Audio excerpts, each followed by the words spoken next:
Did you know that some abandoned prisons still whisper through the walls? Inside rotting cell blocks where time has stopped, the air is thick with something unnatural. In solitary confinement, the walls are covered in desperate scratches, "Help me," etched 1,000 times. The execution room still reeks of burnt flesh and sorrow. Guards once heard chains dragging, echoing long after the last prisoner died.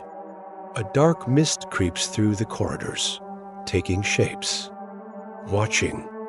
Rusty doors creak open on their own. And what steps out isn't human. Some say if you visit at AM, you'll hear your name, whispered from the blackness. But whatever you do, never answer back, because not all the doors in that place stay locked.